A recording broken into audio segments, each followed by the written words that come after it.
മധുരയിൽ പാർട്ടി കോൺഗ്രസ് വേദിയിൽ ഫലസ്തീന് ഐക്യദാർഢ്യം പ്രഖ്യാപിക്കുന്നവർ മുനമ്പത്ത് കുടിയിറക്ക ഭീഷണി നേരിടുന്നവരെ കണ്ടില്ലെന്ന് BJP വക്താവ് വി മുരളീധരൻ പറഞ്ഞു. വോട്ട് ബാങ്ക് ഉന്നം വെച്ച ജനതാൽപര്യത്തെ ബലി കഴിപ്പിക്കുകയാണ് CPM. മുനമ്പത്തെ ജനങ്ങളുടെ പ്രശ്നം കേരളത്തിലെ ഇന്ത്യ സഖ്യത്തിൻ്റെ ജനപ്രതിനിധികളായവരുടെ ആരുടെയും കാതിൽ പതിഞ്ഞില്ല. KCBCയും CBCIയും മുന്നോട്ട് വെച്ച ആവശ്യങ്ങളോട് LDFും UDFും മുഖം തിരിച്ചുവെന്നും വി മുരളീധരൻ പറഞ്ഞു. ഒരു വലിയൊരു സമൂഹം അവർ പതിറ്റാണ്ടുകളായിട്ട് താമസിച്ചു വരുന്ന ഭൂമി, ആ ഭൂമിയിൽ നിന്ന് ഒഴിപ്പിക്കൽ ഭീഷണി നേരിടുന്ന ഒരു സാഹചര്യത്തിൽ അവരുടെ ആ ഭൂമിയിലുള്ള അവകാശം സംരക്ഷിക്കപ്പെടാൻ അതിനുവേണ്ടി സമരം ചെയ്യുന്ന സാഹചര്യത്തിലാണ് കേരളത്തിലെ MP-മാർ ഇത്തരത്തിൽ ഉള്ള ഒരു നിലപാട്. ജനപ്രതിനിധി എന്നാണ് നമ്മുടെ MP-മാരെ വിളിക്കുന്നത്. അതായത് ജനങ്ങളുടെ താല്പര്യങ്ങൾ, ജനങ്ങളുടെ പ്രശ്നങ്ങൾ, ആ പ്രശ്നങ്ങൾ ഉന്നയിക്കേണ്ട വേദികളിൽ ഉന്നയിക്കുക. ഇതാണ് ജനപ്രതിനിധിയുടെ നിർവചനം. കേരളത്തിലെ മുനമ്പത്തെ ജനങ്ങൾ,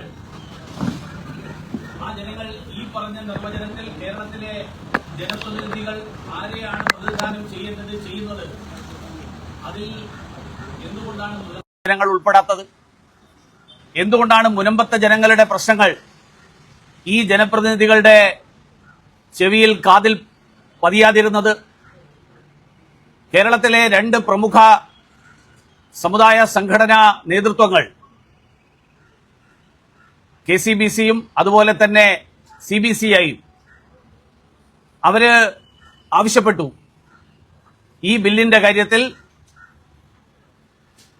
കേരളത്തിലെ MP-മാർ ബില്ലിന് അനുകൂലമായിട്ടുള്ള നിലപാടെടുക്കണം എന്നാവശ്യപ്പെട്ടു. പക്ഷേ ഇവർ രണ്ടുപേരും അതിന് തയ്യാറായില്ല. അതേസമയത്ത് ഇന്നലെ വേറൊരു ചിത്രം നമ്മളെല്ലാവരുടെയും ശ്രദ്ധയിൽപ്പെട്ടു. മധുരയിലെ CPMന്റെ പാർട്ടി കോൺഗ്രസിൽ പങ്കെടുക്കുന്ന ആളുകൾ പലസ്തീനിലെ ജനങ്ങളോട് ഐക്യദാർഢ്യം പ്രഖ്യാപിച്ചുകൊണ്ട് കഫിയ അണിഞ്ഞ് സമ്മേളനത്തിൽ പങ്കെടുത്തു എന്നാണ് വാർത്തയും ചില പത്രങ്ങളിൽ ചില പടങ്ങളും ഒക്കെ പുറത്തു വന്നിട്ടുള്ളത്. ഇപ്പൊ സ്വന്തം നാട്ടിൽ കുടിയിറക്ക് ഭീഷണി നേരിടുന്ന ജനങ്ങളോട് താല്പര്യമില്ല, പാലസ്തീനിലെ ജനങ്ങളോടാണ് ഇവരുടെ താല്പര്യം എന്ന് പറയുന്നത് പാലസ്തീനോടുള്ള പ്രത്യേക താല്പര്യമോ സ്നേഹമോ കൊണ്ടാണ് എന്ന് സാമാന്യ ബുദ്ധിയുള്ള ആളുകൾ ആരും കരുതില്ല.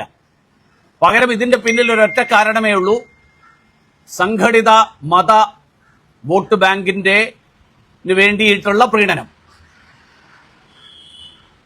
വാസ്തവത്തിൽ ആ സമുദായത്തോട്, ഏതെങ്കിലും ഒരു പ്രത്യേക സമുദായത്തോടുള്ള താല്പര്യമല്ല, അധികാരത്തോടുള്ള ആർത്തി കാരണം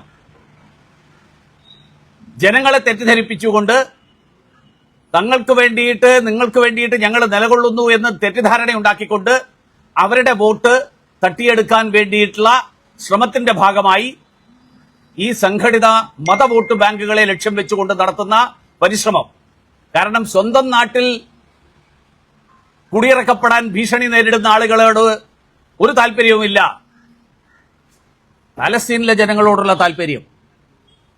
അത് ഈ പ്രീണനത്തിന്റെ, ഈ വോട്ട് ബാങ്കിന്റെ രാഷ്ട്രീയം, ഈ രാഷ്ട്രീയം കേരളത്തിലെ ജനങ്ങൾ തിരിച്ചറിയും.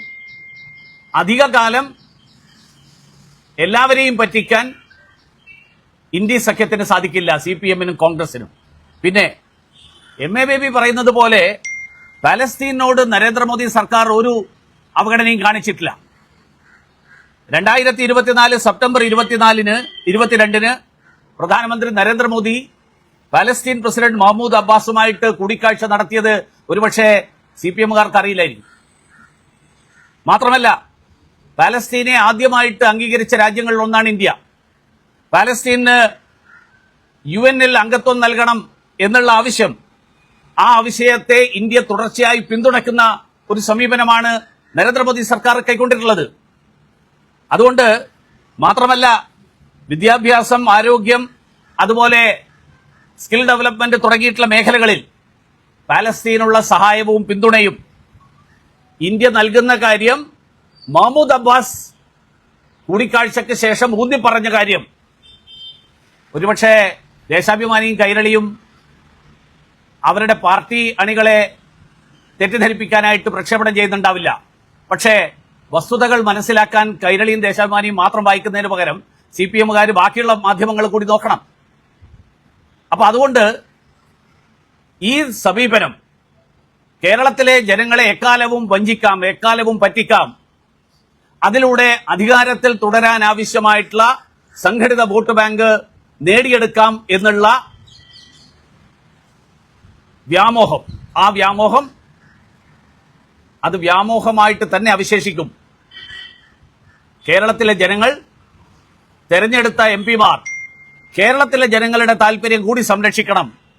വോട്ട് ബാങ്ക് രാഷ്ട്രീയത്തിന്റെ പേരിൽ ജനതാല്പര്യത്തെ ബലികഴിക്കുന്ന സമീപനം, ആ സമീപനം അവസാനിപ്പിക്കണം എന്നാണ് എനിക്ക് സൂചിപ്പിക്കാൻ.